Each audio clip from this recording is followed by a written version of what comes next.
ایک صحابی بڑی پیاری بات کہہ کر گئے. وہ کہتے تھے کہ میرے سارے دوسرے ساتھی تو اللہ کے رسول سے خیر معلوم کرتے تھے اور میں اللہ کے رسول سے شر کے بارے میں سوالات کرتا تھا, پوچھتا تھا, اور وجہ یہ تھی کہ میں سمجھتا تھا کہ اگر ہم نے شر کو پہچان لیا تو ہم محفوظ ہو جائیں. تو اس دور میں اب علماء کی ایک بڑی ذمہ داری بڑھ گئی ہے, اور میں اس حوالے سے بہت گزارش کرنا چاہتا ہوں علماء کرام سے. خدا را اس زمانے کے شرور و فتن اور آنے والے چیلنجز و بالخصوص فتنہ دجال, یاجوج و ماجوج, ان حقائق سے اب تفصیلی واقفیت حاصل کریں. اب روایتی قسم کی فہم سے کام نہیں چلے گا, اور امت میں اس فہم کو, اس سمجھداری کو عام کریں. کیوں؟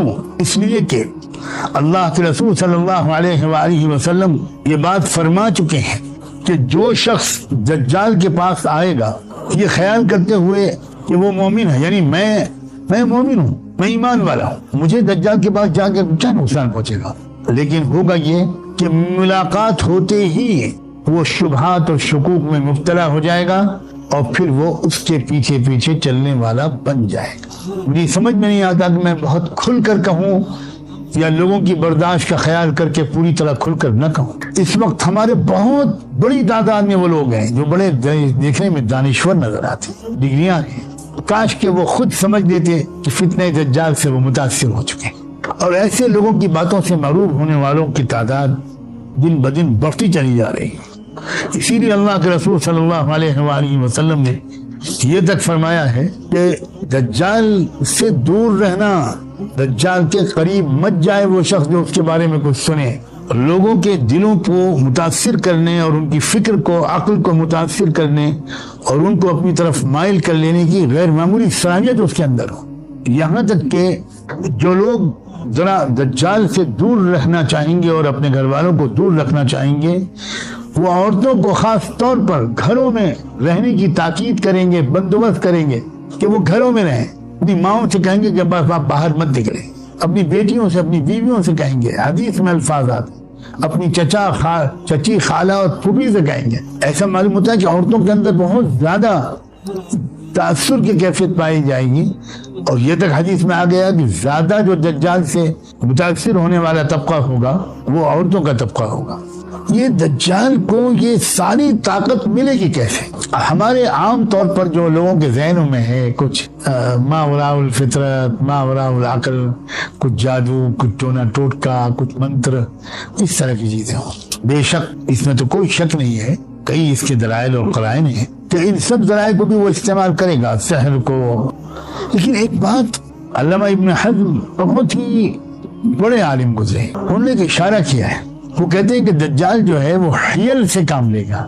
علامہ مولانا مناظر حسن گیلانی رحمۃ اللہ علیہ جو مجمع البحرین تھے, جو جدید علوم سے بھی بہت واقف تھے, اور فلسفہ, منطق, لاجیکل جو سائنسز ہوتے ہیں ان کے بڑے ماہر تھے. انہوں نے مولانا علامہ ابن حزم کی اس بات کی تشریح کرتے ہوئے لکھا ہے کہ علم الحیل نام ہی اس علم کا ہے جس میں میکینیکل طریقوں سے, میکینیکی طریقوں سے چیزوں پر قابو حاصل کرنے کی تدبیریں بتائی جائیں. اب سوچئے ذرا کہ میکینیکل طریقوں سے چیزوں کو قابو میں کرنے کی جو تدبیریں ہیں, آج کل اس کا سمجھنا عام آدمی کے لیے بھی آسان ہو گیا.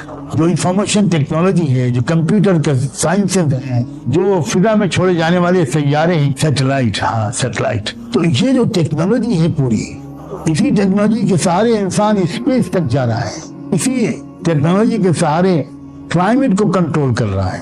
تو یہی چیزیں ہیں بہت ہی سوفسٹیکیٹڈ طریقوں پر یہ تیزی کے ساتھ آگے بڑھتی چلی جا رہی ہیں.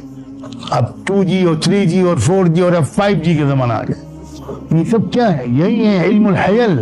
کائنات کے اندر جو سسٹم ورک کرتا ہے اس پر اسٹڈی کی جاتی ہے کہ بھئی یہ پانی برستا کیسے ہے. اس کو سسٹم کو سمجھ کر اس کو اپنے ذرائع سے اسی سسٹم کو قابو میں کرنے کی کوشش ہوتی ہے, اور وہ بڑھتے بڑھتے اپنی جب آخری انتہا کو پہنچے گی تو جو شخصیت اس کا استعمال کرے گا, جہاں سے بیٹھ کر کرے گا, جن مقاصد کے لیے کرے گا, اس کا تذکرہ اللہ کے رسول نے ازراہ شفقت و رحمت, ہم سب کی جان ان پر قربان, اللہ ان پر ہزاروں لاکھوں درود و سلام بھیجے کہ انہوں نے ہم کو سب کچھ پہلے سے بتا دیا.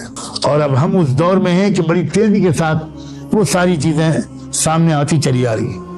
انہوں نے بتایا تھا کہ دجال کا یہود سے خاص تعلق ہوگا، صہیونیوں تھے. انہوں نے تو علامت بتائی کہ بال بھی وہ اپنے اس کے جو وہ ہوں گے سر کے، وہ اس طرح کے ہوں گے جس طرح کے یہودی رکھتے ہیں. اب آپ، مجھے امید ہے کہ یہ بات آپ سمجھ گئے ہوں گے کہ اصل میں دجال کا فتنہ سائنس اور ٹیکنالوجی کے غلط استعمال کے ذریعے سے شروع ہوا ہے.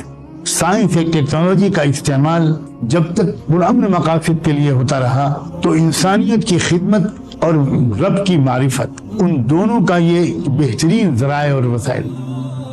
آپ سے گزارش ہے کہ آپ چینل کو سبسکرائب کریں تاکہ اس سیریز کے آگے کی ویڈیو آپ مس نہ کریں. اس ویڈیو کو لائک کریں اور شیئر کرنا نہ بھولیں. السلام علیکم ورحمۃ اللہ وبرکاتہ.